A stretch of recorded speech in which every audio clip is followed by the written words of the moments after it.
ஹலிஃபி first நாங்களோட Lakshmi நீங்கள் பார்த்துருக்கிறது 0 லக்ஷ்மி. ஆத்தாடி ஆத்தா, இந்த இன்டர்வியூ பார்த்துட்டு லக்ஷ்மி பிரியாவையும் சாத்திகாவையும் பார்த்தா லைஃப் லாங் இந்த இன்டர்வியூ தாங்க ஞாபகத்துக்கு வரும். அப்பா, ஆங்கர்னு ஒருத்தர் வந்து ஹோஸ்ட் பண்ணுறாருங்க, ராகுல்னு. பாவங்க அந்த மனுஷன் மாட்டிக்கிட்ட மொழிச்சாரு பாருங்க மொழி.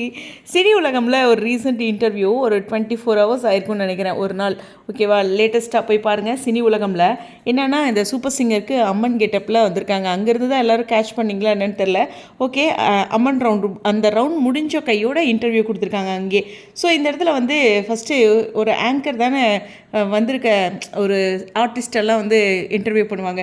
இவங்க என்ன பண்ணிட்டாங்க, சாத்திகாவும், நான் ராகினி காவேரினே சொல்கிறேன், ராகினியும் காவேரி என்ன பண்ணிட்டாங்க, ஃபுல் கண்ட்ரோல் அவங்க எடுத்துக்கிட்டாங்க.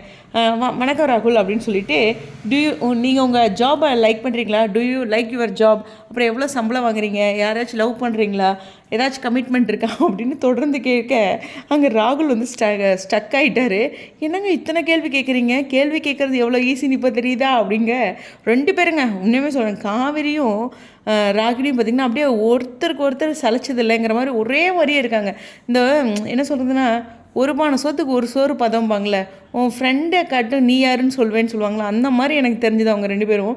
நான்லாம் என் ஃப்ரெண்ட்ஸ்க்கும் எனக்கும் 1000 வித்தியாசம் சொல்லலாங்க, அப்படி தான் நம்ம கேரக்டர்லாம் இருக்குது. பட் 2 பேரும் செம வைப்பு, நிறைய விஷயங்கள் பேசியிருந்தாங்க. அப்புறம் வந்து இவர் என்ன சொல்கிறதுனா, இந்த செட்டுக்கு வந்துட்டால் மகாநதி பற்றி பேசக்கூடாது, நாங்கள் சூப்பர் சிங்கர்லேருந்து தானே வந்திருக்கோம், அதை பற்றி தான் பேசணும்னு பிடிச்சி ரவுண்டு கட்டிட்டாங்கங்க.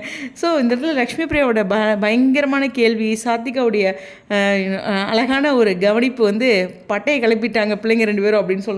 அது மட்டும் கிடையாது, நாங்கள் டிவோஷனல் ரவுண்டில் இப்போ டான்ஸ் ஆடிட்டு இருந்தோம்ல, அது என்ன பாட்டு பார்த்தீங்களாங்க, அப்போ நீங்கள் பாட்டை பார்க்கல, கடவுளை போய் க்யூட்டுங்கிறீங்க அப்படின்ட்டு. ஏன்னா அவங்க கெட்டப் வந்து அம்மன் கெட்டப்பில் வந்திருப்பாங்க, கடவுளை யாராச்சும் க்யூட்டுன்னு சொல்லுவோமா, கையெடுத்து தானே வணங்குவோம் அப்படின்னு பிடிச்சி ரவுண்டு கட்டிட்டாங்க. பாவம் ராகுலோடைய நிலைமையை பார்த்தா பாவமாக இருக்குது. ஆனால் எனக்கு தெரிஞ்சு பயங்கர ரீச் ஆகலை, யாருக்கும் தெரிலையாட்டுக்கு இன்னும் அப்படி ஒரு இன்டர்வியூ போகிறது. ஏன்னா 40K வியூஸ் தான் போயிருக்கு, ஒரு 40,000 தான் பார்த்துருக்காங்க. ரியல் டைமில் ஒரு 50,000 பேர் பார்த்துருக்கிறதுக்கு சான்சஸ் இருக்குது. இருந்தாலும் செமையாக இருந்துச்சு. அது மட்டும் இல்லை, செட்டில் எப்படி இருப்பாங்க அப்படிங்கிற ஒரு விஷயத்தையும் நிறைய விஷயங்கள் பதிவு பண்ணியிருந்தாங்க, எக்கச்சக்கமாக இருந்துச்சு. அது நான் ஒவ்வொரு வீடியோலையும் சொல்கிறேன்.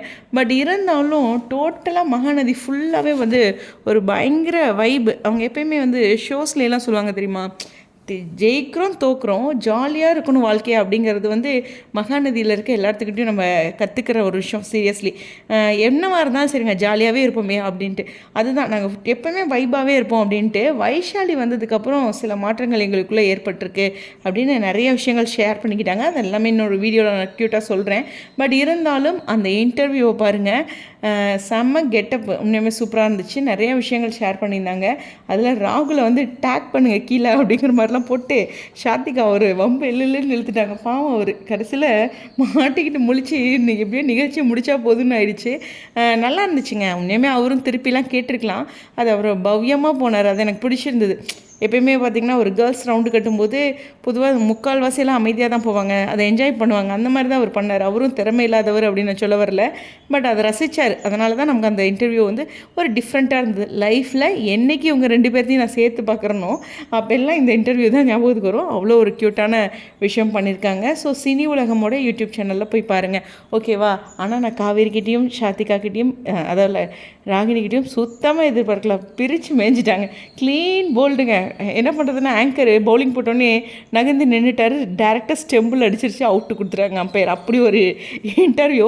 கடைசியில் இந்த இன்டர்வியூ முடிக்கும்போது ஃபஸ்ட்டு அவர் தானே கூப்பிட்டு பேர் என்னன்னு கேட்டாங்களே, சரி அடுத்து ராகுல் கூட ஒரு இன்டர்வியூவில் அவங்கள நாங்கள் சந்திக்கிறோம் அப்படின்னு சொல்லி தான் முடிப்பாங்க. பாவங்க இந்த பிள்ளைங்க பண்ணது ராகுல் நினச்சா பாவமாக இருக்குது. அப்புறம் கீழே வந்து எல்லாருமே ஒரு ரெக்வஸ்ட் பண்ணாங்க, நம்ம பிள்ளைங்க என்ன பண்ணுவாங்க, விஜய் காவேரி வச்சு இன்டர்வியூ சீக்கிரம் பண்ணுங்க அப்படின்ட்டு. நம்ம பிள்ளைங்க தெளிவாக இருக்காங்க, இது சந்தோஷப்பட்டுட்டு ஓகே சூப்பர் அப்படிலாம் சொல்லலை, எவ்வளோ தெளிவாக அந்த இடத்துலையும் பதிவு பண்ணியிருக்காங்க. சினி உலகம் கவனிப்பாங்க எங்கள் நம்பிக்கையோட இந்த வீடியோ வந்து விடைபெறேன். நம்ம பிள்ளைங்களோட அந்த ரெக்வஸ்ட்டை நான் கடைசியில் சொல்லணும் இல்லையா. Stay tune.